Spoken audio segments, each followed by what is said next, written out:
In the tapestry of life, where every thread holds a story, America in Black and White emerges as a haven for the voices echoing through the heart of our communities.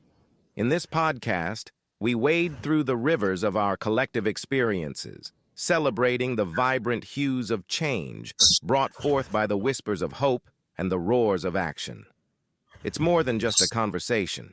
It's a journey into the heart of our society, illuminated by the light of those daring to dream and do. Join us, and let your voice be the melody that guides us toward a dawn where every color finds its place in the masterpiece of our shared destiny. Together, let's paint a future brimming with the positives that dwell in our minds and the actions that shape our world. Good evening, ladies and gentlemen. Tonight on America in Black and White, we step into the space where conflict, culture, leadership, and transformation collide, the gray area. Our guest is a man who has built an entire career helping people navigate those spaces with clarity, courage, and compassion. Dr. Derrick D. Dixon is not just a conflict resolution strategist, he is a systems thinker, a restorative justice practitioner, a Lean Six Sigma black belt, and a higher education leader who has spent more than a decade guiding institutions through some of their most complex challenges. From student conduct reform to crisis response, from organizational investigations to large-scale process improvement, Dr. Dixon has become a trusted voice for leaders and communities seeking sustainable change. As the founder of the Gray Area Institute for Conflict Resolution, he has helped organizations across the country move from dysfunction to alignment, from uncertainty to accountability, and from chaos to growth. And as Assistant Dean of Student Administration at New York Institute of Technology College of Osteopathic Medicine at Arkansas State University, he continues to shape the next generation of leaders through systems-level innovation and student-centered strategy. But behind the titles and accolades is a powerful story, one shaped by community, by purpose, by Black history, and by the people who poured into him. Tonight, we explore the life, the work, and the mission of a man who believes that the greatest opportunities for growth are found in the gray areas. This is America in Black and White, and this is Dr. Derrick Dixon. Welcome to the show, sir. Hold on, trying to get my mute off, my mic on. Thank you so much, Charles, man. I appreciate you for that introduction. That was a lot. I appreciate that. Yes, sir. Well, you're more than welcome, and I'm glad that you're here. And thanks for taking the time to be here to share your story, and as well as information that's going to be great for the community to pick up and learn from the experiences in which you're going to be talking about. Absolutely. Is there anything you'd like to say to the audience before we get going? No, I just appreciate you all for creating the space for me to come in. I appreciate the opportunity to share with your audience. I don't take that lightly. When someone exposes you to their community that they have built, when the fact that you've done that, I want you to know that I don't take that lightly. So I appreciate it. Well, I definitely appreciate that, and let me acknowledge the few people that are here already here in the chat. The first person is Grace, and she says she's here and she's here to watch the show. Welcome, Grace, and I hope you enjoy the show. Please stay, and if you've got questions and comments, please put them in the chat. And here is, he says, whoever this is. So at any rate, let's get into the show. Mm-hmm. And let's start with, as stated, I'd like for people to get the opportunity to know who Dr. Dixon was before you became Dr. Dixon. Mm-hmm. So can you tell us, who was Derrick Dixon before the titles, the degrees, and the leadership role? Right. That's one of the things that I'm always cognizant of, just maintaining who I am. I grew up in rural Mississippi, And I think that a lot of times where, as I talk about my story, I think a lot of times when we get to these spaces of position and power, we kind of lose sight on where we are and forget the beginning. And so I grew up in rural Mississippi, Camden, Mississippi, a little small community. At the time when I was in Camden, it probably was a post office, a high school, and a library, and that pretty much was where we grew up. But and I grew up in a space where we didn't have a lot of resources. But the older I've gotten and the more I've interacted with people across the nation, I realized that we may not have had a lot of resources, but we had a really strong community. And I think that a lot of times we take for granted how much of an impact having a strong family and a strong community has on shaping an individual. So I went to a small high school. We were in a pretty good school district, but in the state of Mississippi, one of the things that a lot of people don't realize, and I'm not saying that it's only in Mississippi, but in the state of Mississippi, schools are only partially funded by the state. And so the rest of the funding comes through property taxes. And so while we were in a good school district, we grew up in a space where people didn't own a lot of property. So a lot of resources that we just didn't have, if that makes sense. And so oftentimes people on our end of the north end of the district, which is where I grew up, it wasn't expected for us to do much beyond going beyond high school and pretty much just going and working in a factory or doing some menial labor. Now I want to be clear that I don't think that anything is wrong with working in a factory or anything like that, but just painting a picture of what was expected of us, if that makes sense. And so I chose to go to college. I went to Mississippi State University, and I got on campus, and I took for granted how much of a shock that was going to be for me, because coming from a community similar to where I came from and then going into that space, I kind of got lost in the community, wasn't going to class, wasn't doing the things that I needed to do in order to be a good student. And I ended that first semester, I think I had like a 0.66 GPA. Like that was the end of my first semester. And I was like, Charles, I said, I didn't even know you could get a zero. Like, I didn't even know, like, because when I graduated in the top of my class. I'm like top 10, top whatever. And then I see that. But that was one of the most transformative moments for me because it was my first real kind of punch in the face with failure. And the dean at the time, or my academic advisor, he told me, he said, the only way I'm going to give you the ability to come back is if you start building relationships with student affairs, student administration. And so they had all these requirements that I had to do. So along the way, I had to work a desk job at housing. I had to meet with academic advisors every week to make sure that I was progressing in the way that I needed to progress. I had to attend events, and I had to do all those things. And in that moment, even though I didn't see working in a higher education as my career, it was molding me. And by the time I got ready to graduate, I realized that that's what I wanted to do. I wanted to grow and shape and help students to become, whatever they wanted to be. And so I left there. I moved to Jonesboro, Arkansas, and I started working on my master's, which is currently where I'm located now. But I started working on my master's. I started working on my doctorate. And then I was working at Arkansas State in student conduct.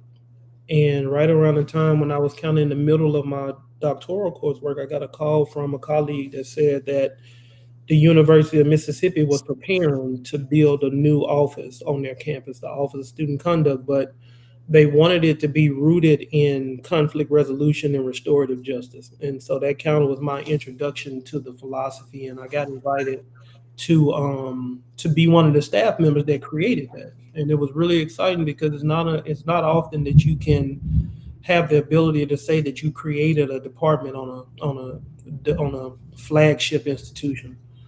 So I went there. I was at Ole Miss for about 7 years, and then I had started consulting around that time, kind of building restorative justice processes across the nation, building conflict resolution systems across the nation. And then I got a call from the University of Oklahoma, and they said, hey, we are hoping to revamp our department and build it similar to, like, do a revamp, not necessarily build it from scratch. So I went out there. I was at OU for about 2 years. It was right in the middle of COVID. Nobody knew COVID was about to happen when I took the job. And then I needed to get back closer to the Memphis area, and I got an opportunity. I got recruited to come work here at the New York Institute of Technology, College of Osteopathic Medicine, and I've been here for about 4 years. But I've worked with leaders across multiple institutions throughout my career and built processes and sat in spaces where I never thought I would have been. But all of that, the foundation comes from just being able to be comfortable in my own space and being able to know that I have people in my background that prepared me for these type of spaces. Individuals that never stepped foot on a college campus, people that they don't have these high esteemed titles, just community that allowed me to grow and develop into the person that I am today. So, what early experiences shaped your understanding of conflict in community? Mm-hmm. It's interesting, man, because I think that just the interactions that I had with just my family and with the community, because we were so tight knit, if that makes sense. Like, when we grew up together, we knew everybody in the high school. It wasn't 300 people in a class. It was 300 people in the whole entire school. And so my graduating class, we probably had like 70 people. And so the community has just always been one of those things where you just kind of know we're all coming from the same space and we have to take care of each other. And the same thing with my family. I was processing through that conflict question earlier. Well, I don't even know why I was just randomly thinking about it. But it's interesting that a lot of my interest in conflict, and it sounds weird, but watching sitcoms growing up, like just when you think about Family Matters or Fresh Prince or a lot of those shows that were focused and centered around family, but the primary focus is every episode there's a conflict that needs to be resolved before the show goes off. And so just it always was just something that was intriguing to me, even as I was younger, to say, how are they going to resolve this, whatever, no matter how crazy it may be during that period of time. And then I also had situations where I would notice that my peers would always come to me and they would say, hey, we need help processing through this, or can you help me resolve the issue? And when I got to college and I got into grad school and started doing the student conduct work, all of those different type of things just started to make sense because the work came natural to me. And when I was doing just traditional student conduct, I always wondered, like, yeah, we have adjudicated the policy, but did we resolve the conflict that was underlying that the student had? And that didn't come full circle to me until I got to Ole Miss, where we had this group of young ladies that no matter where they saw each other, it was an issue. Whether it was an argument, whether it was a fist fight, it didn't matter. It was about 8 of them. And I remember we had removed them from the residence halls. We had fined them. We had given them all of these different sanctions that come along with the conduct process. But it wasn't until we did a conflict resolution gathering with them to where we really found the root of what they had going on, and we were able to resolve that. And we didn't have any other issues with those young women beyond that. And for me, that's when the click happened. And after that, I just kind of immersed myself into conflict resolution literature and theory and practice, and I've just been building on it throughout the time that I've been a professional. So, when did you first realize you had a gift for helping people navigate difficult situations? I don't know if I have a specific point, but I can remember as an undergraduate student, because you remember I talked about how I had my struggles. By junior year, I had became an RA. And it seemed as though at that point in time, I would have students seek me out who wasn't even necessarily residents in the building that I lived in, because they were struggling or they had issues that were going on, and they would seek me out and look for guidance on how to resolve the issue. Again, at that point in time, I still wasn't sold in saying that I was going to work in higher education, But I realized that those were the seeds that were starting to be planted. And then by the time I did get into the scope of higher ed, so I don't know how familiar you are with higher education or student affairs. So there are so many different functional areas, whether it's admissions, whether it's financial aid, you have people that work in student housing, student conduct, all the different areas. And the place that just felt the most natural to me was student conduct. Wow. So, what role did your upbringing play in your approach to leadership? I didn't come from it, and we didn't do a lot of arguing in my house growing up. Like there were times where you knew you had to be held accountable and you got held accountable, but my mom was never the person that just yelled at you just to yell at you. And me and my siblings, we didn't really do a lot of back and forth fighting. So I already had a kind of a foundation of being able to be comfortable going and sitting down and having conversations, hard conversations when I needed to. And so it's just the culture that was created by my mom. Like I can't even think of a time where my mom just went overboard at, I mean, she held us accountable. It wasn't a situation where you can go do what you wanted to do, if that makes sense. But she knew how to do it in a way in which she could allow you to still be a kid, but then also know that there's things that you have to do in order to be better. And so that was one of those things that I just kind of always took kind of this even keel perspective, like the way that I'm engaging now. I don't go too much higher or too much lower than where I'm at now, even when we're in a crisis situation. And I think just my demeanor and personality has served me well in working in this type of space, because a lot of times people struggle with conflict because they don't know how to manage the emotion that floods you once you get into that space of entering a conflict.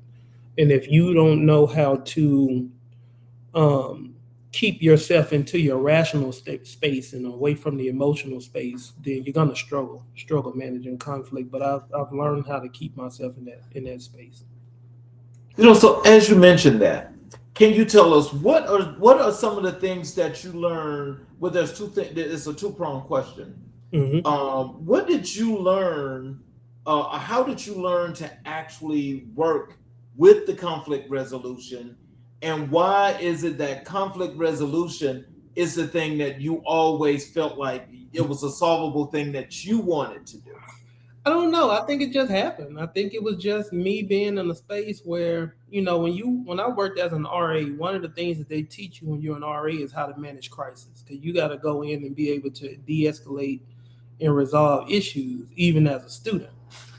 And so I just always had, I don't know, I just always had a space where I didn't mind doing that. I know my peers would get very uncomfortable having to go in and have conversations with students and be able to say, look, we got to do better, or you all can't do that. I didn't have that, just that natural ability to not allow myself to be overtaken by the emotion of the situation. I feel like it just came naturally. I don't know if there was just one moment where it was like, this is what you have to do, or this is what you need to do in order to get to that point. I think it just kind of, I think it's just my, I think it's just my space, if that makes sense. Okay. How did your identity as a black man influence your path into conflict resolution?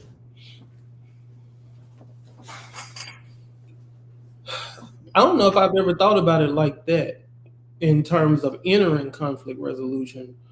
I know that it influenced the work that I did when I became a professional, especially during the time where, it was kind of the height of, the Me Too movement, the Black Lives Matter movement, the, diversity, equity, inclusion space in higher education. Like right now, that space is, is in a space where they don't necessarily know what it's going to look like moving forward. But when I came into the profession, it was really in a space that was growing and established. And I worked in environments not only on the campus that I was on, but just with individuals across the nation. Like, we have students who are struggling trying to figure out, do they belong in this institution, and how do we create a space for them to, know that, they're welcome here, but also we have to make sure that we're balancing the rights of all students, if that makes sense. And so it's not always as simple as, when you're a public institution, it's not always as simple as saying, oh, well, we got to ban that group on either side. from coming on campus, because the reality is that all of them are our students until they're, so we have to make sure we're creating that space for all of them. So as a person of color, as an African American male, I had a lot of conversations with students, helping them understand the dynamics that go along with understanding, First Amendment rights, First Amendment speech, helping them understand, the challenges that an institution is trying to balance when they're creating a space for everyone, especially as a public institution, because you're receiving resources and funds from all sides.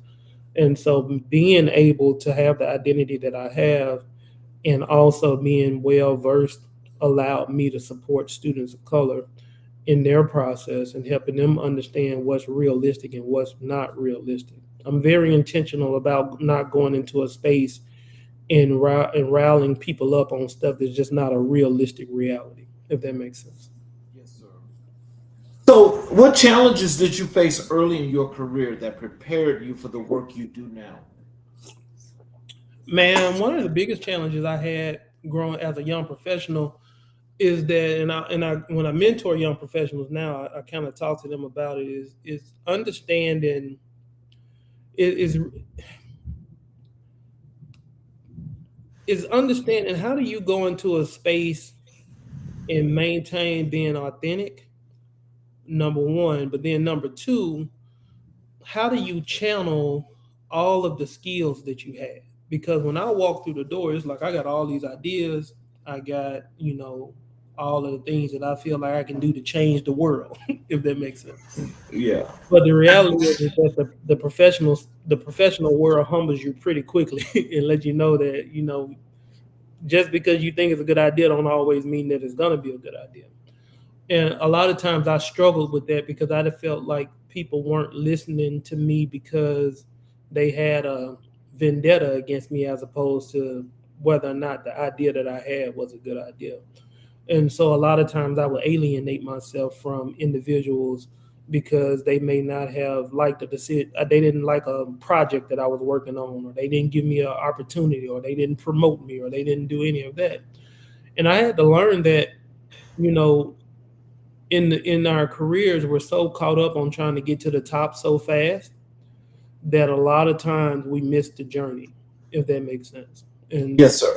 Trying to get to the top of the organization, I wasn't appreciating what I was picking up along the way.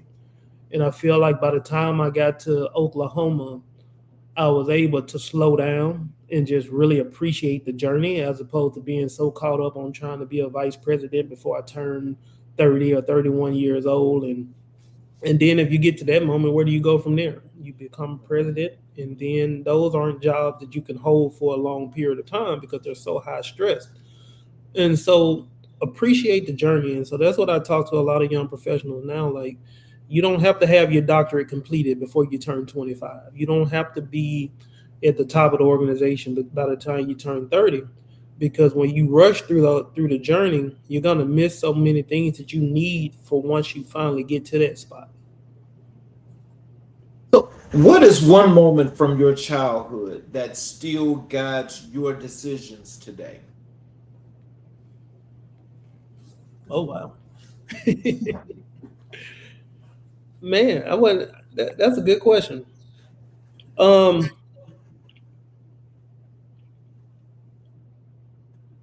I'm a processor, Charles, so it may take me a second to process. I think one of the biggest moments that guided me from childhood was just even as a younger person or child, I noticed how people observe you, right? Or how they perceive you, I guess perceive. I remember I was going to a store and I was I don't know what happened, but I had something in my eye. And I walked into the store and I was about to get something off the shelf. I picked it up and I put it back because something was in my eye. So I walked into the bathroom to figure out what was going on with my eye. And then I came back out and I picked back up what it was that I was about to buy. And then I walked up to the counter, and one of the people behind the counter walked up and they was like, hey, you need to watch him and check him because I think he just went in that bathroom and put something in his pocket. I think that he's stealing. And so even as a kid, I was like that thought never even crossed my mind, if that makes sense. Like going in trying to take something. Like I said, we didn't come from a lot of resources, but stealing was something that never even was a thought for me. And I remember processing through that throughout that day, and I was thinking to myself, like, you always have to be aware of how people perceive you because that person, I'm like 9, 10 years old, but that person perceived me as a thief, and I had no intentions of doing that, if that makes sense. And so that self-awareness and that perception and how I present myself is still something that I always think about when I'm entering a space. You know, what I think is troubling about that is that, it happens to all of us a Mhm. lot. But can you tell us, in that situation from then up to now, what does that do for your awareness? What does that do for your psyche, when you're just out in the general public? I mean, are you thinking in a sense that people are just watching you? What does that do?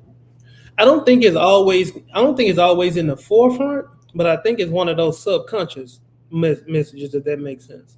Like now, like even thinking through this now, that's probably the reason why I remember I was at Walmart one day. I was with my youngest brother, and and the woman behind the counter said, "Do you need a receipt?"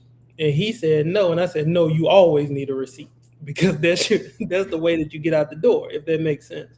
And so it's just things like that where it's like, or if I'll go to a store, I'm not gonna get too close to the door if I have something in my hand. Like if I pick up something, I'll make sure that I'm well within the store. So it's Right. obvious that I'm not trying to go out. So I don't necessarily think of it. I don't think it's something that I carry in the forefront of my mind, but I think that it is something that probably subconsciously that I think about because when you ask me the question, out of all of the moments that I could think about that shaped my childhood, that was the one that kind of came to my perspective, like to the front of my thought process.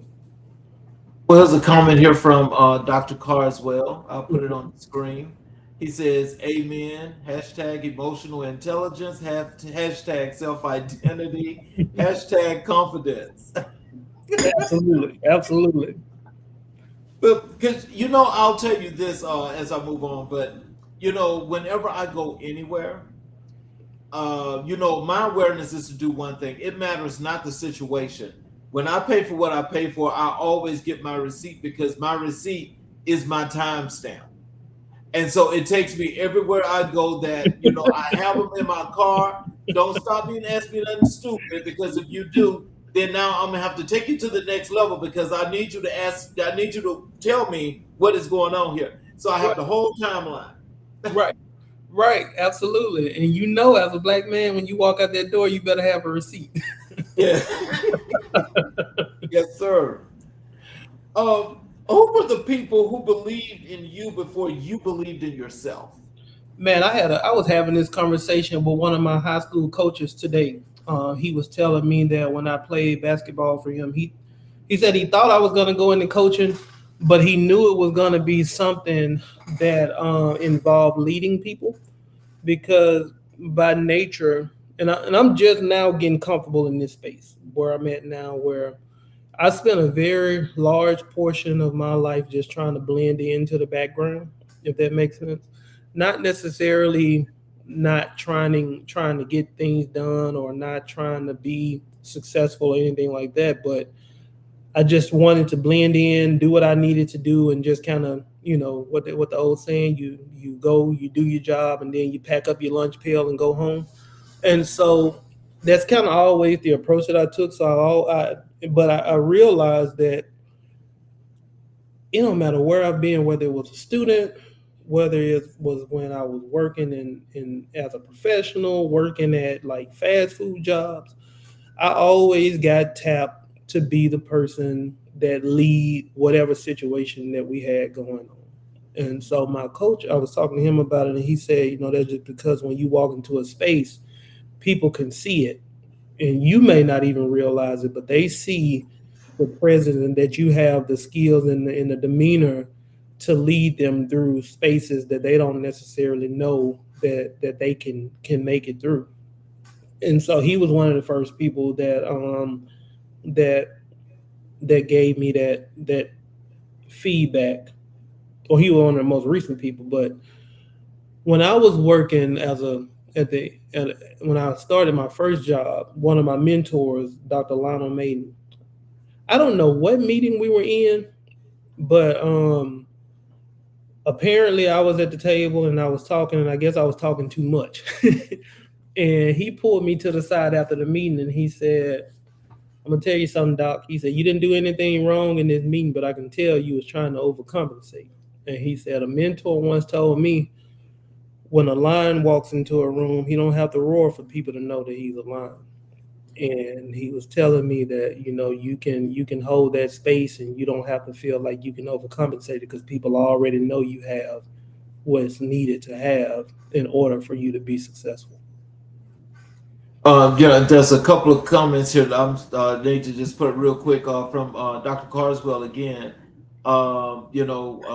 Just to follow up to the last question, he says exactly we meant Mr. Dixon.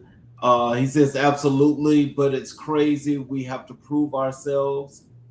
And then he says, great conversation. Thanks for sharing your knowledge, Mr. Dixon. Mm-hmm. Thank you so much, Dr. Carswell. What does purpose mean to you at this stage of your life? For me, it's like, I went through that journey of trying to navigate through professional identity in terms of just trying to make it in advance through the organization so fast that was what I was primarily focused on. And I felt like when I was in that space of my life, I just kind of had these blinders on, that the only thing that I cared about was how do I get to the next step. Now, some of that wasn't necessarily just selfishness. I had reasons in my personal life that I needed to advance so I could get access to more resources. But now the purpose for me is not necessarily being focused on job titles. It's really, does the work mean something to me? And when I was at the University of Oklahoma, I was in the position that I had been working on for my entire career, and I was enjoying the work. But while I was there, I got recruited to do a consultation with NYT, where I work now. That was my initial interaction with NYT. And they had a situation that they needed someone to do some conflict resolution work. And I had a mutual connection with one of the staff members, and they reached out to me. And when I saw the mission of the institution, so, in this space, I'm me. So I'm not an agent of the institution, but I think that it's important for me to just kind of highlight the work that we do, because it's relevant to the question that you have. But, our campus, when people hear NYT, New York Institute of Technology, and then they hear at Arkansas State, because I'm physically in Arkansas, it's kind of confusing. And so in 2016, Arkansas State looked around the state of Arkansas and then also the Mississippi Delta region and realized that, there's a severe shortage of physicians in this region, and especially in the Mississippi Delta region. For whatever reason, they were going to start their own medical school. It didn't matriculate or pan out the way they wanted.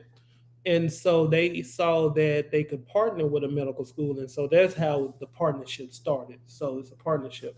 And our mission is to train, recruit, and place physicians within the Mississippi Delta region. And so when we talk about the Delta, we're referring to Tennessee, Mississippi, Arkansas, Louisiana, Kentucky, Illinois, like all of those states that cluster in the southern region, Midwest to southern region of the country. And because the healthcare is really bad and really struggling. And we know that if we are able to pull individuals from those communities, train them, they're more likely to go back into those spaces in practice as opposed to pulling someone from another institution. And so the purpose for me comes from that, because I grew up in the community similar to what it is that we're hoping to serve. I grew up in rural Mississippi, share with people all the time. I broke my hand. I broke my wrist when I was about 7 years old, and we had to drive over an hour just to get a basic cast. And I think about that now as an adult. Yeah, that was a lot of pain for me, but think about someone that's having a medical emergency or a heart or cardiac emergency. That's a lifetime. And so, my purpose now is, how do I find myself in spaces that make communities similar to where I grew up better, whether it's through healthcare, whether it's through education, whether it's through, just mentoring individuals that come from those communities and giving them spaces to be successful. So, how do you stay grounded while doing emotionally heavy work?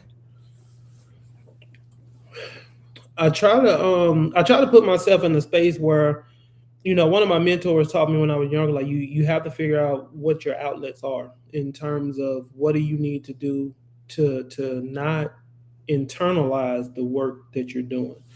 And it takes a while, especially with the work that I've been doing for the last, 12, 13 years. That's like, it's heavy. A lot of heavy outcomes. And I'm just very intentional about making sure that I'm able to separate myself from work. I'm not a person that engulf my whole identity in my work, if that makes sense. So when I leave for the day, yes, I'm available if there's an emergency, but my whole life don't revolve around the work that I do. And by having that separation and just maintaining the things that are important to me and just not constantly be in work mode 24 hours a day, it allows me to kind of separate and keep myself grounded. Let's move over and talk a little bit about your professional path in higher education leadership. Hmm.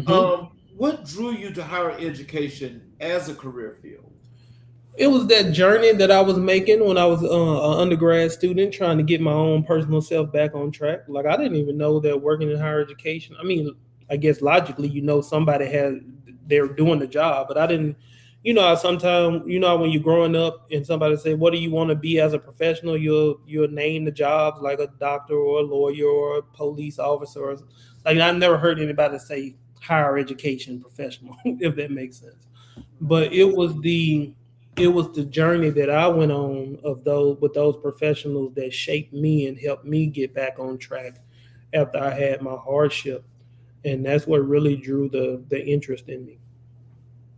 To that prior question, the question here in the chat, comment says, I put it on the screen, says stress management. My opinion, you have to strategically take time out for yourself. Absolutely, Dr. Carswell, because the reality is that if you think the time is just gonna create itself, is not. And so you have to specifically insert that time and make sure that you are taking care of yourself, because if you're not taking care of yourself, you can't be the best version of yourself for others.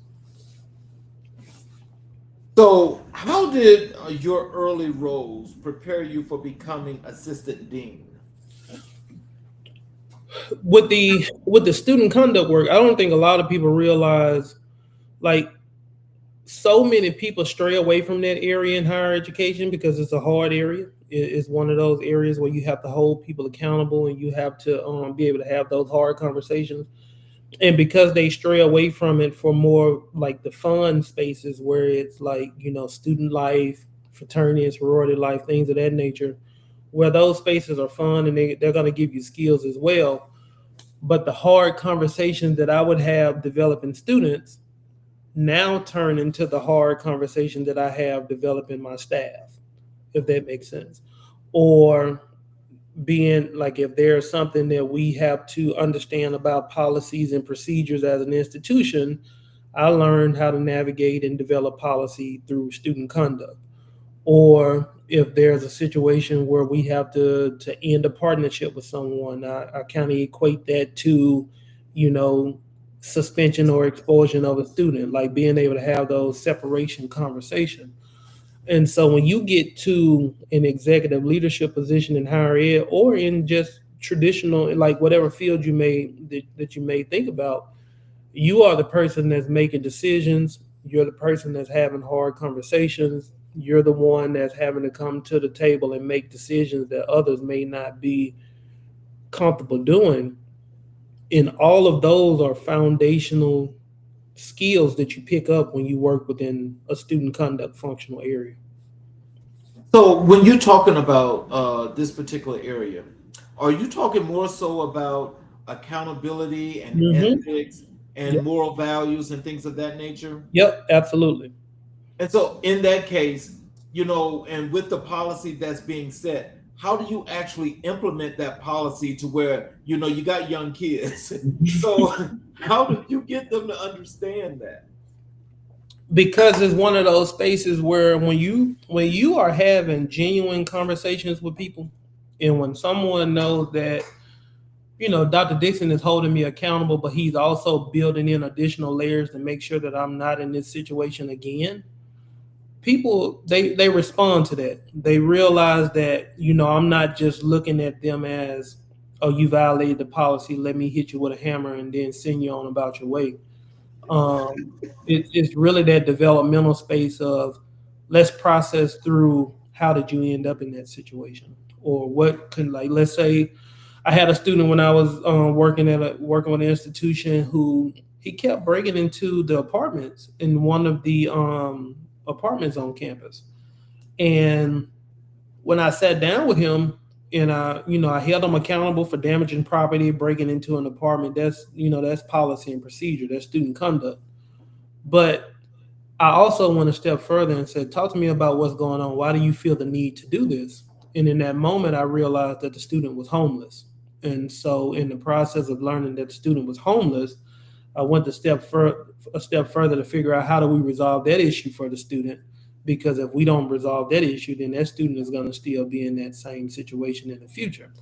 And so for that student, that's a different level of support. And so when they see me, like, yeah, I held you accountable and I got to pay for this damage to this property, but Dr. Dixon also see me as a person. He see me as a human, and he see that I'm here to help grow and support them beyond those decisions. So it's like, it's a quote that I use in my training that essentially say we have to be able to separate the deed from the doer, because if we just hold them to their deed, we essentially lose their intrinsic worth to the community. But we can hold you accountable for the deed and then also make sure that you're reintegrated back into the community so that you can still be productive as a member of the community. Wow. So, like, for those students that haven't interacted with you, and for those out in our audience that are listening today, can you tell them, when such policies, like when you put these in place, can you tell them what can they expect when they have to, let's say, come to your office or come to an office of as such administrator, that there's a process that's going on? What can they expect and how should that work? That process should be very transparent. Every college and university has student handbooks, or they have some kind of way in which they articulate what their code of conduct would be. And it's presented to students, whether it's doing orientation or it's given to them via email or somewhere in which they can have that information readily available. So anytime you are a student on a university campus, you should always be able to know and access the grievance procedures, what it looks like if I have a policy violation, and things of that nature. If you are in a situation where you are documented as potentially violating one of those policies, you should receive what you are being accused of in writing, and you should have the opportunity to be heard. It should never be a situation where somebody just walk into your space and say, somebody told us that you damaged property, you need to pack up your stuff and leave. Like, there should always be a process and a code that goes along with that. And the vast majority of institutions that I've worked with across the nation, they understand that, and they do a really good job of making sure that process and those procedures are followed. So if you're ever in a situation where that's something that you run into, they're supposed to be guiding you through that process, because even though I'm the person that's managing the meetings and the accountability, it's also my job to make sure that you are well versed in what the potential outcomes are and that you're well versed in what you're looking at. I got two comments here. One is, this is good. Wish more professionals were on here. And also, Dr. Dixon, good leadership. I'm doing a presentation on developing faculty members with AI to enhance student success. Mm-hmm. What does leadership look like in a modern higher education environment? I think that in this environment, you got to be able to resolve issues. You got to be able to resolve conflict. I think some of the days, like I would say maybe a decade or two ago, a lot of people were coming into this space because it was fun. You do a lot of activities with students. You work with student housing. You do the programming, the concerts, and things of that nature. But our students are coming into these spaces with challenges that are a lot more complex than we've ever seen in the history of higher education. And so a lot of them are coming in with trauma from their childhood. They're coming in with, they may not have a lot of resources. So a lot of time they may not know where their next meal is going to come from. They may not have somewhere to stay. And they're using higher education to escape the hardship that they're living in. But in the process of going through there, it's still, it's a challenge. And then when you throw in a lot of the back and forth politically that you see from both sides, or you throw in some of the challenges of, just other issues that arise when you're dealing with social media. And you just have to be someone that can understand the system, and you have to be someone who can navigate hard conversations, because there are going to be a period of time over the next 5 or 6 years where higher education is going to go through a transition. And if you are a leader and you don't know how to make decisions, or if you're not comfortable making decisions, it's going to be an uphill battle for you and your institution. Hey, I made a mistake here when I read that last comment. It should be EI, not AI. I did say AI, so forgive me for that. No problem.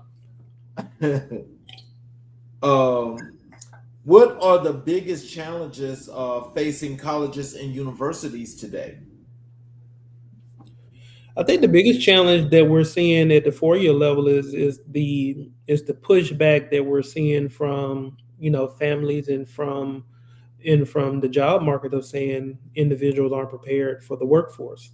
And so I think that institutions are struggling, trying to figure out, how do we maintain our historical value of creating well-rounded students, because that's important. But we also got to make sure that we are preparing individuals for the workforce, because ultimately that's the reason why you chose to go to college, so that you can get a job and be prepared. Now, now this is the one thing. Now, in coming through college, getting the MBA, all that good stuff. Now, the thing is that I want you to tell me this, because I'm sure that the functionalities at a lot of these schools are not the same.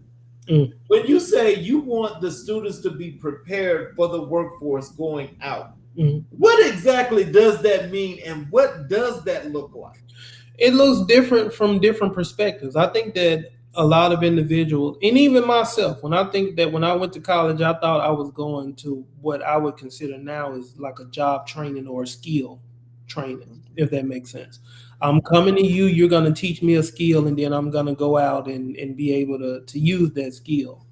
But somewhere along the lines, I feel like higher education in general kind of, I won't say they strayed away from that, because I don't necessarily know if that was the only purpose of it.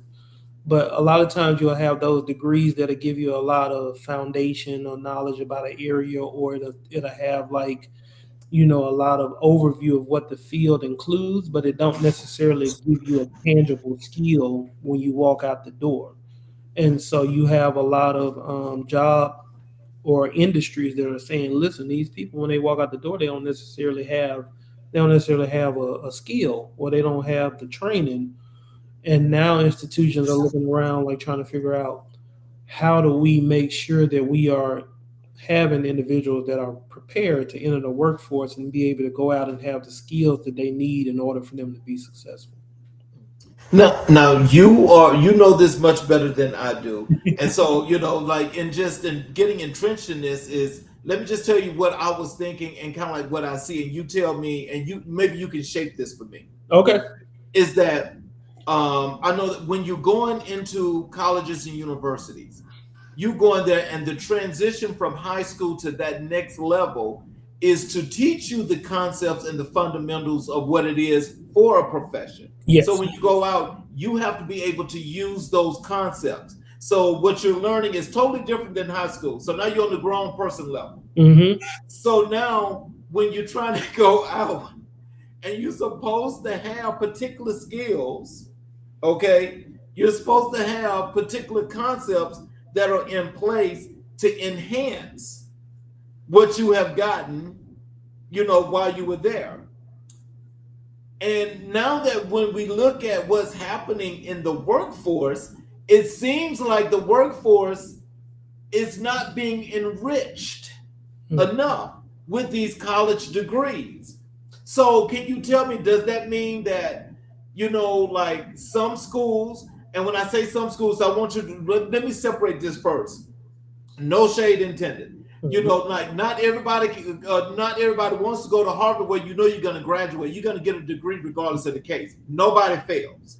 Now I'm talking about the real schools, okay? The real schools where you go into these schools and you're actually learning these processes, okay? We got to turn that up. What are we missing?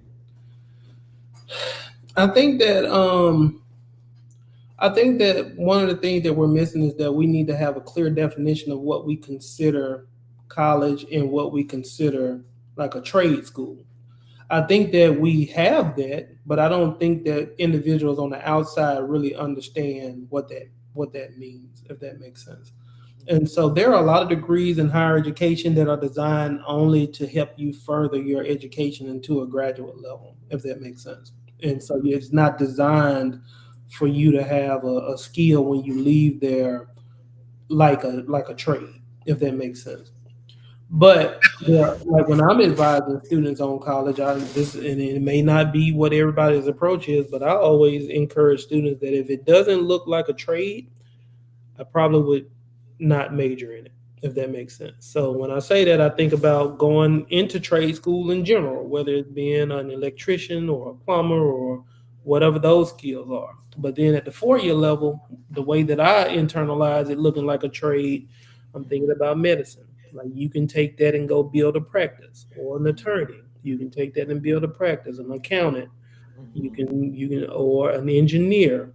Like those majors where I can take that as Derrick Dixon and go out and say I can make money based off of this. It's a high level trade, but essentially it's a trade. Right. But when you're in those majors that is like pre whatever the professional school is, you know that the only thing that you're getting out of that degree is that you need to, like, if it's pre-law, you got to go to law school. You see what I'm saying? Yeah. I think that there are a lot of degrees similar to that, and that's absolutely no shade to any of those degrees because they have a purpose. Right. But I think that the general public look at college very different than what those degrees are designed for. And then when someone go and they get one of those degrees and they want to go out and find a job, it's hard to find that market for it because it's not designed for that, if that makes sense. Okay. Now this is an interesting comment here from Dr. Carswell. It says students coming in unprepared, approximately 50% come in with no plan. We have to start at the beginning of high school level, 9th grade. That's totally unprepared. Or sooner. Yeah. Because we went to this model in the 90s and the early 2000s that everybody has to go to college. Right. And then we flooded the college market. And I believe that everybody should have the ability to go to college. They should have the right to go to college, but I don't think that college is for everybody. But we went to this model where I remember years like if you couldn't even get a job at a fast food place without seeing that it was a college degree as a minimum requirement.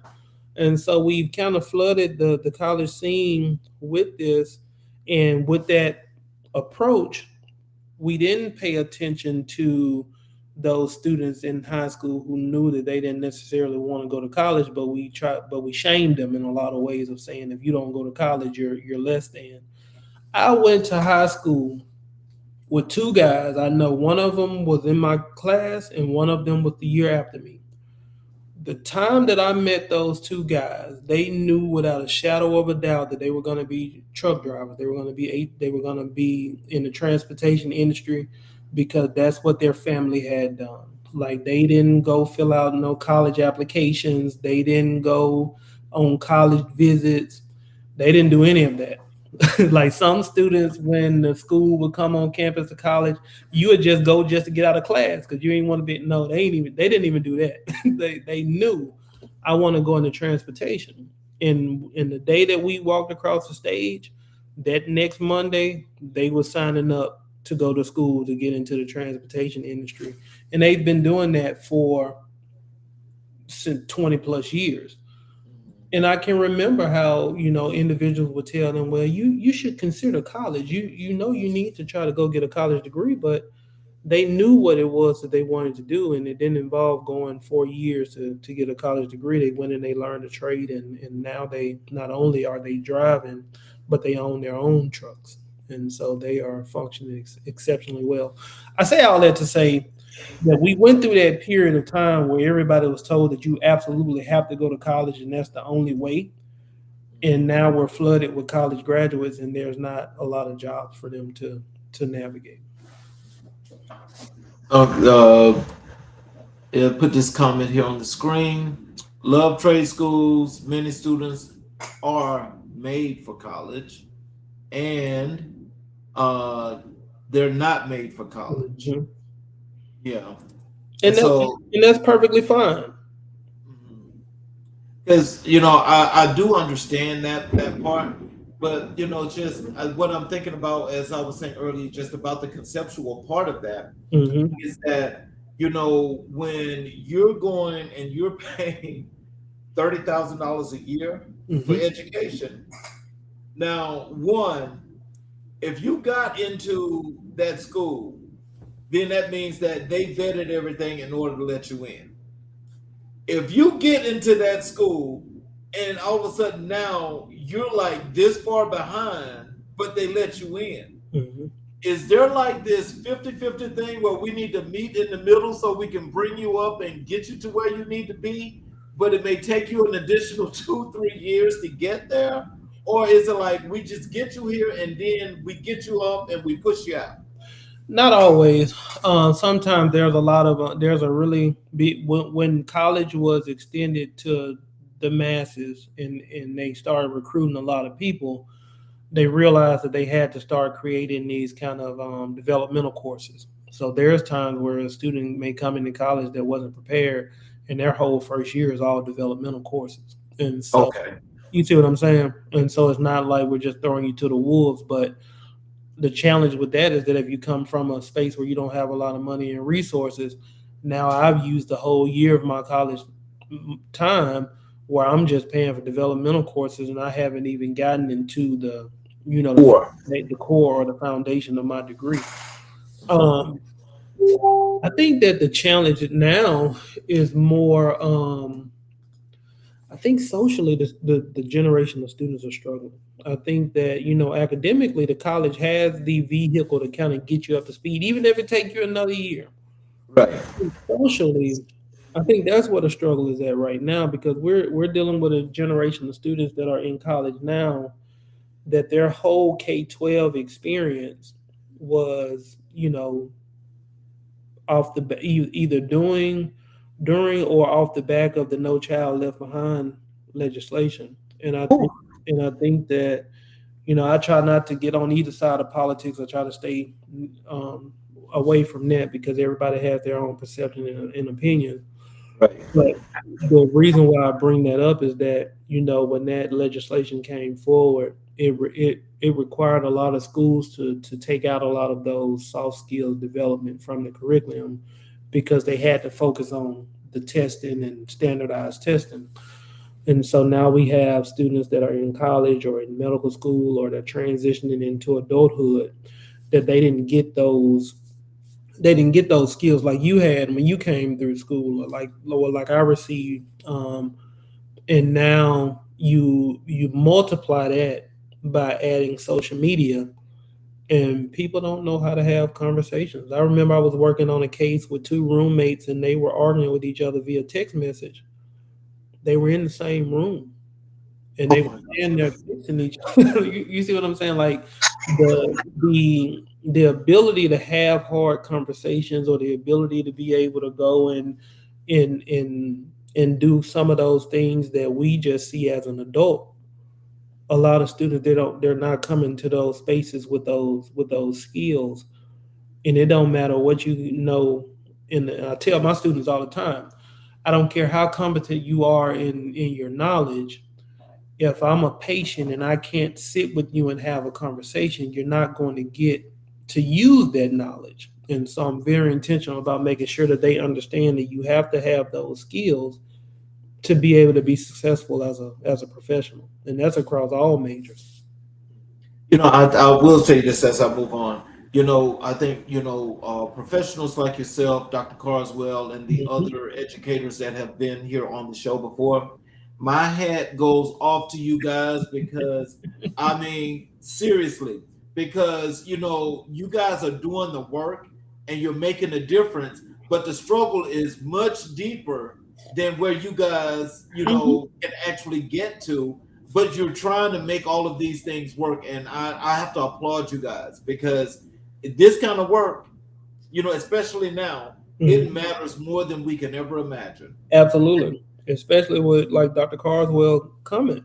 Like we have to get to like even like so for me, as the role that I serve in as the medical school, I guide students from the time where being a doctor could even be a thought all the way until they get ready to match into residency.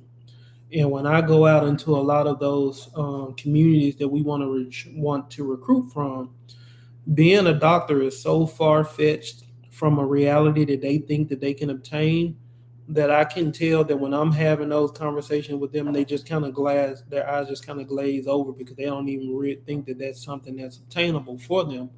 And so having those conversations early, I was talking with a group of students that are actual medical students now, and I asked them, and about 8 of them out of the 10 said that they knew that they wanted to go to medical school because somebody told them that they could be a doctor.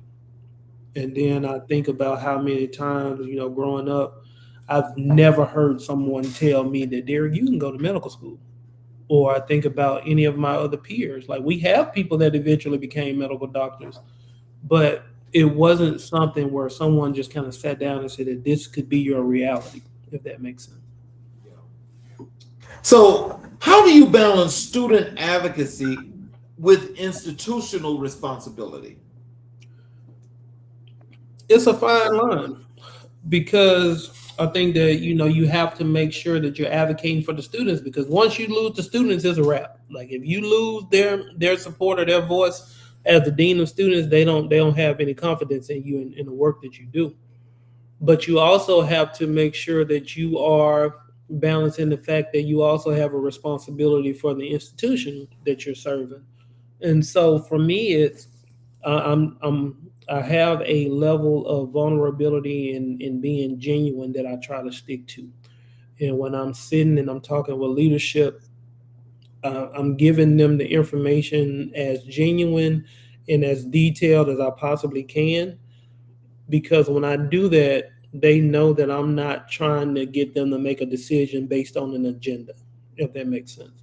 And then when I'm sitting with a student and they say, "Hey, I'm struggling with this from leadership," I always tell them, "Listen, I can't promise you an outcome, but I can promise you that when I go to the table, that this will be addressed and it'll be processed."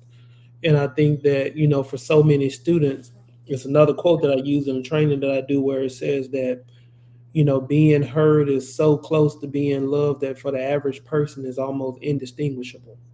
And so knowing that someone heard them and went to the table and advocated for them, even if it doesn't change or move mountains, they at least know that you have their best interest in mind. This is Dr. Carswell had two comments here. The first one is that he says his former private school had two sides, had college prep and trade tracks. This is his first 2 years while he was in school, they were developmental courses, and that was right on point when you said what you said. Absolutely.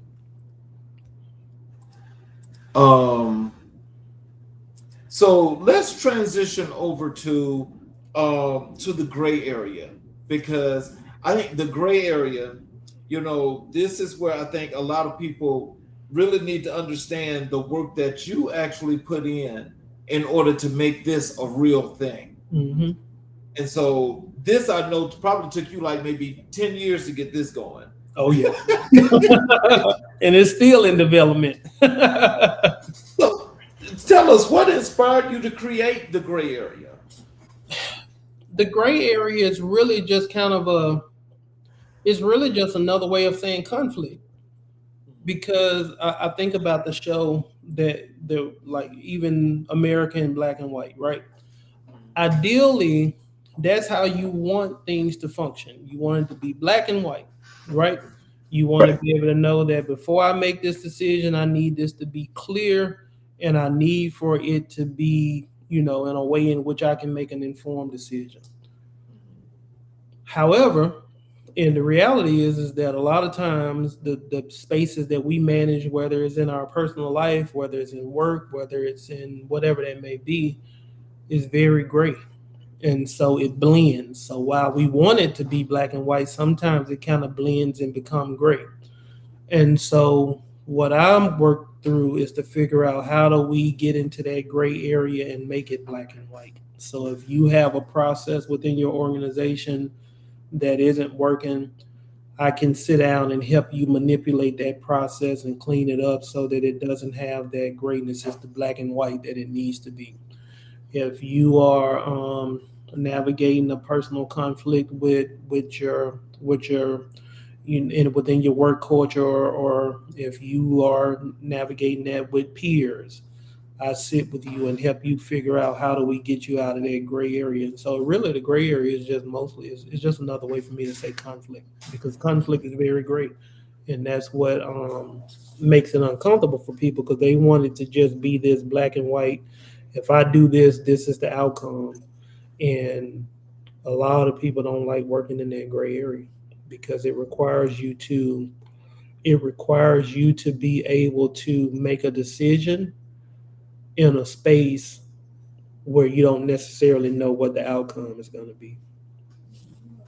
So what does the gray area symbolize in your work? Mm-hmm. It's a compass. And so if you look at my logo at the top of it, there's a compass. And so I'm guiding individuals of how do you navigate through the challenge that you have. And essentially it's the conflict.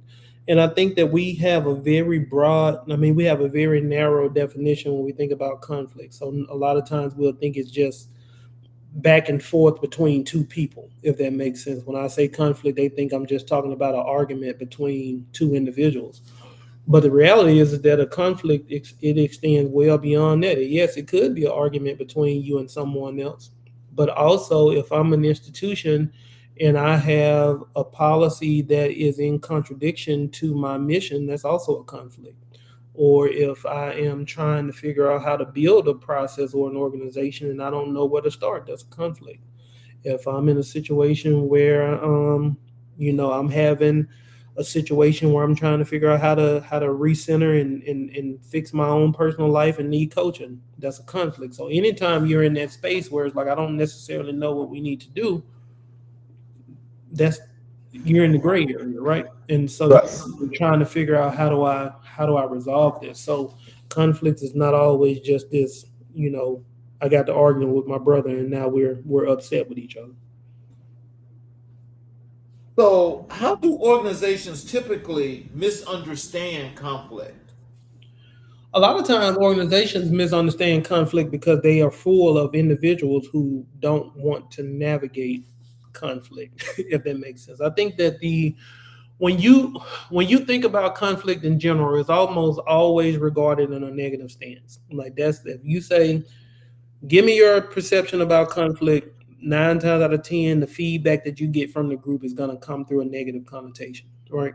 And so I spend a lot of times with organizations helping them to reframe what it actually means. And one of the biggest areas of reframing is that I help individuals understand is that a conflict is an indicator that something isn't working and it's time to fix it and move forward. And so with organizations, because they are a lot of time they're conflict averse, they don't want to acknowledge the conflict. They just want it to just kind of go under the radar because it's going to require them to actually sit down and do some self-reflection. And so my job is to pick up the mirror and say, hey, just because you avoid something doesn't mean that it's going to go away. Most times it's just going to compound. And because you have people that run the organization who aren't comfortable with conflict in their own personal space, that just kind of manifests within the organization in which they work. Wow. So let me put these two comments on the screen. Dr. Carswell says again, great leadership, Dr. Dixon. Appreciate you, Doc. And congratulations, sir. You got patience and determination for sure. 10 years. Look, I'm gonna have to connect with Dr. Carswell on LinkedIn.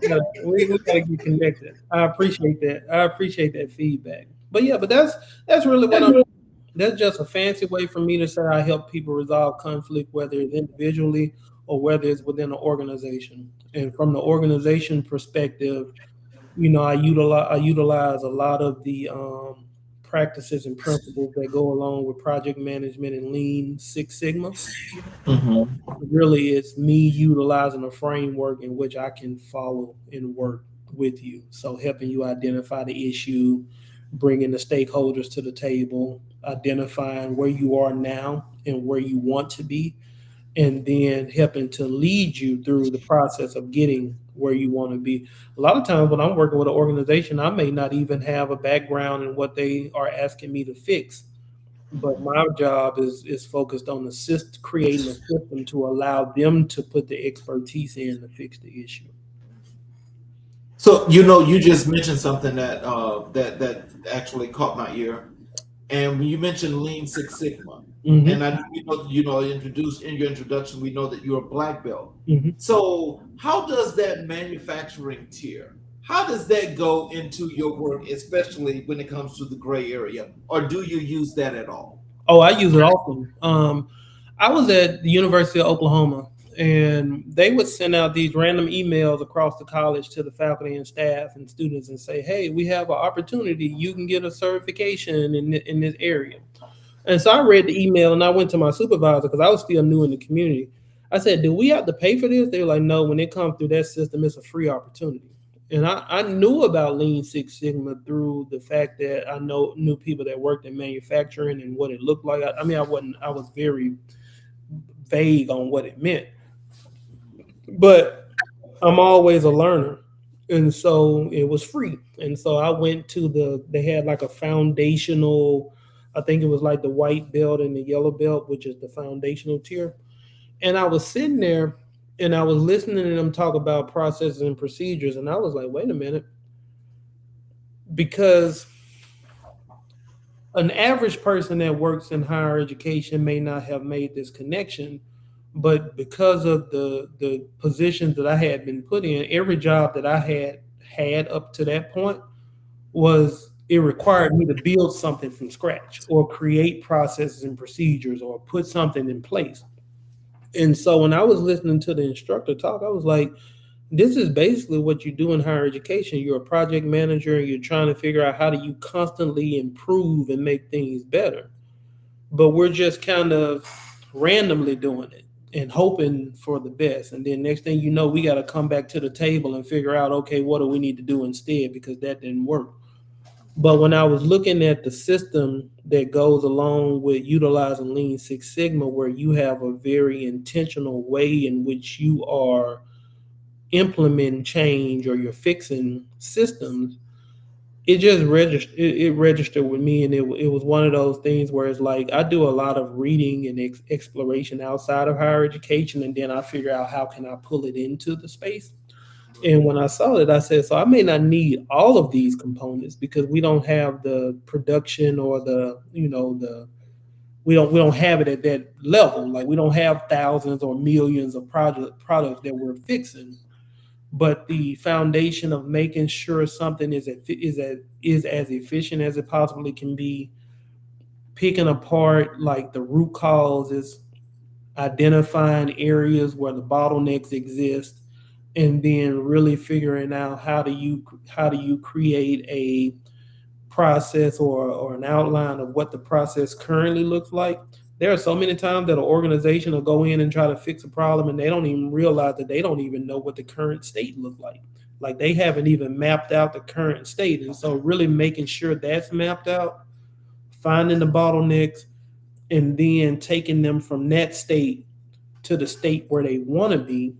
And then once you get to the state where you want to be, now how do I make sure that you can maintain and control that so that moving forward, that process working, you're not at the table again trying to figure out how to move forward. Wow. Then that's like the logistical side of to an operation to where that can be multifunctional. Absolutely. To where that can cross over into many parts of what you do. Absolutely. And so just in thinking about that, and let's again coming back to the gray area. So can you tell me, and tell me again if I'm wrong, but does this mean like when you see the problem and let's say you're gonna use your Six Sigma operation. So when you see that problem, do you break that down and you process it all the way across to that final solution? So if someone wants me to take that approach, then that's the system that we follow. So the gray area, so it's spelled that way. I was intentional. So the G is for grounding the issue, right? And sit down, identify the issue, and just really put it on the table. Like, what is it that you're dealing with? Then we reveal. So the R is for reveal a system. And so what is the system that currently functions that this issue is manifesting in? And because if we don't see the system, if we don't know the issue that's created, and then if we don't know the system that is manifesting in, how can we resolve the issue, right? And so the first E is then you engage the stakeholders. And so I got the issue based on the leader that brought me to the table. We ground the issue, then we reveal a system through a series of just kind of evaluating what the process is currently. Then I find all the stakeholders that have some kind of an input on how that system is currently functioning, and the stakeholders who have some say in how we want it to function moving forward, because it could extend across multiple areas of the organization, across the system. Because the person that brought it to me may feel like this is something that it needs to do, doesn't mean that the other areas that will be impacted may feel like that's a feasible reality, if that makes sense. And when we bring all those individuals to the table, the Y is for yielding shared vision. So now as a group, we're going to figure out, we understand the entire system. And so how do we create this in a way so that the entire system can function effectively and be better, if that makes sense? Yes, it is. I love that. So you got to have a good researcher. Absolutely. So then we align, like while we're together, we align what the policy and the practices should be. And then we go through the process for repairing it. And we repair it, and then we evaluate it, and then we anchor the change. So each area in the gray area it represents a step in the process. So what is the first step in transforming a dysfunctional system? You got to identify it. You got to identify the issue, because if you don't identify the issue at the root, like a lot of times you can spend so much time trying to fix something, but if you don't identify the root cause, you're wasting a lot of time. And you may not be able to identify the root cause at the very beginning, because you got to go through a series of trying to figure out how is the system functioning and flowing. But if you don't at some point in time know what the root cause is, you're going to just be spinning your wheels. There's a there is a theory that I learned when I was in working on my doctorate as an organizational development theory, Bowman and Deal, and it was transformative for me. Bowman and Deal frame of reframing organizations, and essentially, they're in a nutshell. What they're saying is that if you are going to go in and fix a problem or reframe it, there's four frames that you have to see those issues through, right? So there's a structural frame, which is human resources. I mean, not human resources, but the policies and procedures, the structure of the organization, right? Like all of those things that make it up. The human resources frame focuses on the human capital or the human resources that are in the organization. The symbolic frame focuses on the institutional culture, and then there's a political frame, and so the politics of the institution. And why that's so important is because what they're saying, in the way that I utilize this, is that a lot of times when we're trying to reframe or shift organizations, especially in higher education, we're always trying to figure out how to create a new policy, right? If something is not going right, well, let's go create a new policy, or let's go figure out, how to make the policy we have better. The policy could be fine. The reality is that you could have the wrong person in the role that's administering the policy, right? Or you could have a situation where culturally that's just not going to work for this institution.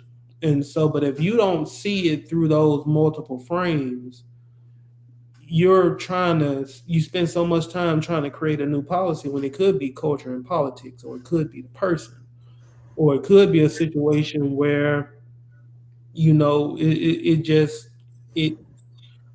the framework helped me to shift my perspective to only seeing things in one way. So when I'm working with someone to try to identify the root cause or ground the issue, I'm looking through those multiple lenses to make sure we're working through the right context. I'm sorry, but I just want to I want to ask you one more question about that, because when I hear that now, what that sounded like to me is doing a great benchmark. Mm-hmm. Because if you do a great benchmark, the Yep. benchmark helps you to actually elevate that situation, because you've got three lenses or three comparables that Yep. you can look at. Absolutely. You're right on target. And you don't want to get all the way to the end of just randomly throwing, like, it was explained to me like this. When I explained it to people like this.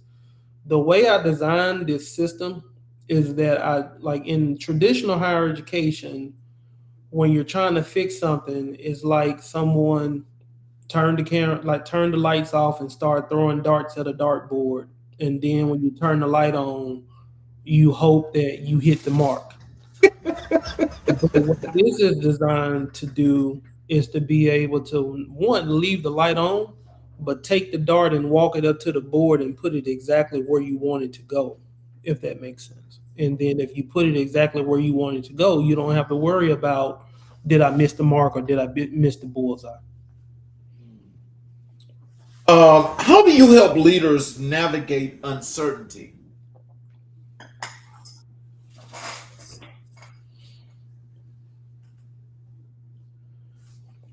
I create a space for them to be vulnerable. I think a lot of times as leaders, you don't necessarily know where you can be vulnerable, or if you don't know that if I share this as a concern, or if I share that I'm not quite sure how to navigate this, what does that say about my identity as a leader? And then a lot of times they just kind of internalize the fact that they don't feel that they can share that, and then they just continue to kind of spin their wheels trying to figure it out on their own. So I try to create a space where they can be vulnerable and know that when you're having this conversation with me, it's not going to be a situation where it turns into, oh, our leader don't know what they're doing. It's okay if you don't, because that's what we're trying to do. We're trying to fix the problem. And then also I do some recentering with them to help them understand, like, Sometimes we're doing stuff in organizations or higher education or whatever that may be solely because we're watching other people do it. Maybe our competitors, or this is what we've always done. But I give individuals the permission to reevaluate who is it that you want to be? What do you want your organization to be? And how do you want it to function? And then processing through the steps needed to make sure that the way that you're functioning is in alignment with what you see as a leader. A lot of times leaders don't have that space because they're so caught up on trying to put out fires, or they don't have time to just really stop and think about a lot of that. And it's not because they don't have the language or the ability to come up with it. They just never been asked those questions or given that space to be vulnerable. So, what roles does restorative justice play in organizational change? Absolutely. So I think that this is one of the things that really separate me in the work that I do, because I explain it in this manner. I feel like the process and the procedures that I've developed and the work and the skills that I have, I feel like I humanize organizational development, because the reality is that we're working with processes and procedures in terms of the structure of how it functions, but there's a person that's leading that process, right? And so if there's a situation where, if there's a situation where someone calls me to the table to say, hey, we need help resolving this issue, 9 times out of 10, there's conflict, right? And it could be conflict with the system, or it could be conflict with leaders. So it could be one manager that has an issue with the other, or it could be people that are upset with the leaders that are overseeing the organization. And I can come in and fix the process. I can fix the structure and all of that that's needed in order for the process to flow. But if I don't go back and look at the human pieces and say, okay, these individuals had conflict, I got to figure out how to resolve that so that we can reintegrate their relationships, so that moving forward, not only do you have a new system that is functioning in the way that you want it to function, but now the relationships that were damaged in the old process has been restored. And now those individuals are back to a cohesive unit. And so restorative justice helps me in that process, because it allows me to help individuals understand the impact that were caused in this old process. Mhm. The impact that was caused between the falling out or the dynamic between the leaders, and then also figuring out how do you resolve that and make that space whole as a community, and not just focused on redoing a process or a procedure. How do we make sure that the relationships within that organization has been restored as well? So, how do you blend Lean Six Sigma with the conflict resolution part? Very similar to what I outlined. The Lean Six Sigma is the process and the procedures, right? When I'm using that, when I have that hat on, I'm strictly looking at what is the process that you have me working on? How do I make sure that it's fixed and it's rolling? When I have the conflict resolution hat on, I'm thinking through the lens of who are the people that's managing this process, and what harm was caused to them in the process of things kind of going off track. And so Lean Six Sigma allows me to fix that process of what the issue is. And then the conflict resolution allows me to make the people whole again. So, what is the most common mistake organizations make during conflict? Thinking that if they ignore it, that it's just going to fix itself. And it's very, it's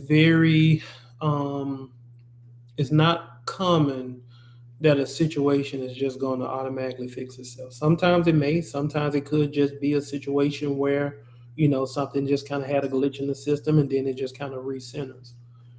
But to assume that all situations are going to navigate in that way, I think that a lot of times organizations have a challenge or a problem with being vulnerable, or they have an identity crisis, if that makes sense. That if I accept that this is a problem within the organization, what does that say about me as a leader, or what does that say about my identity?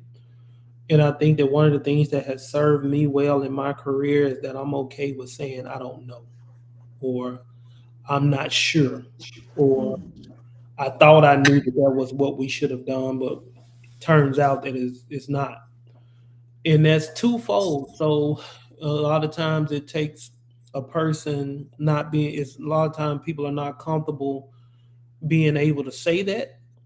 And most times the reason why they're not comfortable saying that is because they're not in a system that allows them to say that.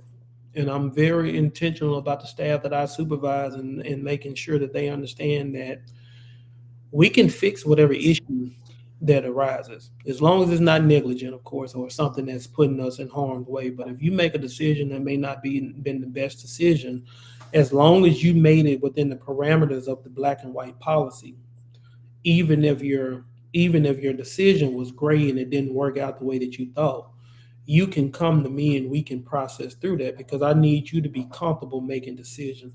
There are so many leaders across all industries that have been in spaces where they matriculated their career and they are not comfortable making decisions.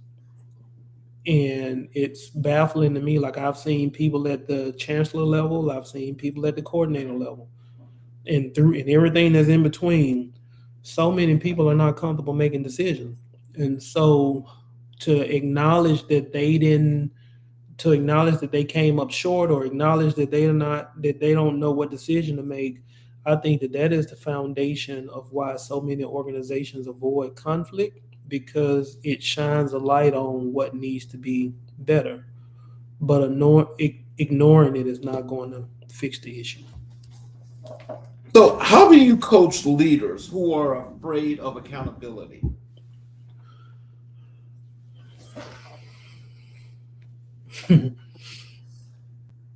I know you face that a lot. I do, and I think that and it just depends on the leader. It depends on where they are in their professional development.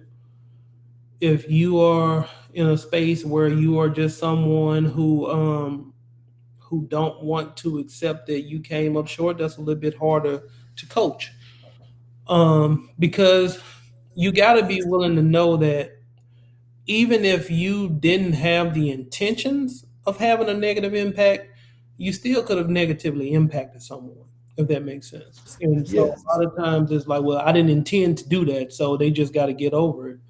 Well, no, Ooh. you may not have you may not have woke up that morning and said, I'm going to go cause harm to Charles with this decision, but that decision could have indirectly caused harm to you. And when you come to me and say, hey, this is what happened to me, I have to help leaders understand that I need you to listen to what they're saying.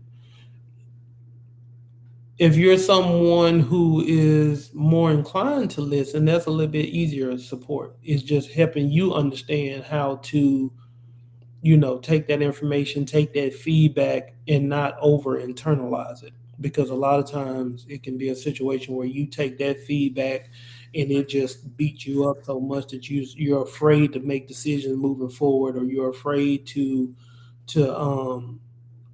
do whatever you need to, because you're worried about, oh, I don't want to get feedback like that again. So it just depends. I don't know if I have a good answer for that question, because there's a lot of just trial and error of trying to figure out how do I make it click for that person, as opposed to being able to kind of give more of a broad response. Final question for you. What transformation story from your consulting work stands out the most? I was working with an organization, and they had it was a higher education organization, and they were having issues with their Title IX process. So for people that don't know, Title IX is the law / mandate that institutions have to follow when it pertains to relationship and dating violence and sexual assault and things of that nature. And so institutions have mandates that they have to follow throughout, as that's given by the federal government, saying that you have to follow these mandates, and if your processes and procedures don't fall within these mandates, then you can be fined. And so at the time when I was working with that organization, it was a little bit more of a strict mandate in place as opposed to what's in place now. But it was taking them hundreds of days to resolve a complaint. And they weren't just sitting there negligent or ignoring it. It's just because their process was so slow and they had so many bottlenecks. Like the Title IX coordinator, whenever she met with, before she met with a student, she always had to meet with general counsel first. Meaning, and then sometimes it would take her a week to get on general counsel's calendar, right? And so now that adds a week to the time. And so I sat down with them and we processed through their system. And by the time we had removed the bottlenecks and the time that we had put in better practices and procedures through root cause analysis and controlling the work that we were doing, we got their process down to like 45 days. The mandate at the time was 90. We got it down to half. They were over like 120, 130 days on average. And that may not sound a lot to some individuals, but for a higher education institution and trying to make sure that they are within the parameters of Title IX, that's a lot. And I was very proud of that because it was one of the first areas where, going back to what we were talking about earlier, people didn't understand how the Lean Six Sigma could work with a higher education process. And so being able to sit down and pull out the pieces from Lean Six Sigma that was relevant to an administrative process and be able to walk that through from start to finish and then to see the outcome, yeah, it was very transformative for me because it was the first time that I was able to see like the theory that I had sitting in that training that this could be applicable actually does work. Okay. So in closing, do you have some words of wisdom and encouragement you'd like to leave for our audience, as well as tell them how to connect with you via your social media, your website, how to get your book, all of those good things? So I think that my closing statement is, or my closing guidance would just be, don't always view conflict as a threat, or don't always view it as something that you want to avoid at all costs. Because you will hear people say it all the time, I don't do conflict, I don't want to have to deal with it. If the things that you were managing were in a space to be the best that it could be, the conflict wouldn't be there. And conflict is a vehicle in order for you to move forward, and that's whether that's in your dating life, that's whether it's work, that could be your community, that could be any space in which that is present. It's always an indication that something needs to change and be better. And so the gray area is where you are, and you want it to be black and white. That's why the show is American Black and White. We want it to be black and white. But a lot of times we start in the gray. And if you're not comfortable enough with resolving the conflict that got you in the gray area, you're not going to get to that black and white that you hope to find. I can share my all of my contact information with you, Charles, for my LinkedIn, my website, information related to how I can be contacted, and you can feel free to share that with your group, and then I think that'd be the best way to do it. Okay. So before I'm gonna, as I close the show, do you have a couple of minutes after I close the show? Sure. So first of all, I want to tell you guys, Dr. Dixon will be back, and we will complete this with a part 2. The second thing is I want to thank each and every individual that's here tonight watching this show and getting all of the great knowledge and work that Dr. Dixon is laying out, because the process itself is what matters so much as to how we go through to whether solving conflict or it's just dealing with everyday life, because these are things that we have to deal with. And for those of you that are watching on all of our channels, including the YouTube channels, if you have not yet subscribed and enabled all notifications, I ask if you will please support us by subscribing and enabling all notifications, where you'll get the notifications when the shows go live. You'll get each and every show. You will also get the opportunity to go back to the channel and watch each and every episode that's been done, where you get all of the knowledge from all of the great leaders that have been here. So in closing, Dr. Derrick D. Dixon reminds us that leadership is not about avoiding conflict, it's about transforming it. His work teaches us that spaces we fear the most, the gray areas, are often the places where growth, truth, and healing live. From higher education to community spaces, from organizational systems to personal relationships, Dr. Dixon has shown that clarity is possible, accountability is powerful, and transformation is within reach. As we close tonight's conversation, we honor the leaders who shaped him, the communities that raised him, and the mission that drives him. May we all find the courage to step into our own gray areas and emerge stronger. This has been America in Black and White. I'm Charles King. Good night. You guys have a great evening. And if you get the opportunity, please join us tomorrow at 2 p.m. Eastern Time for another great episode of Changing Trends and Times, as we will be talking about political situations that are happening today with these parties that you guys should be able to take some information from and make your lives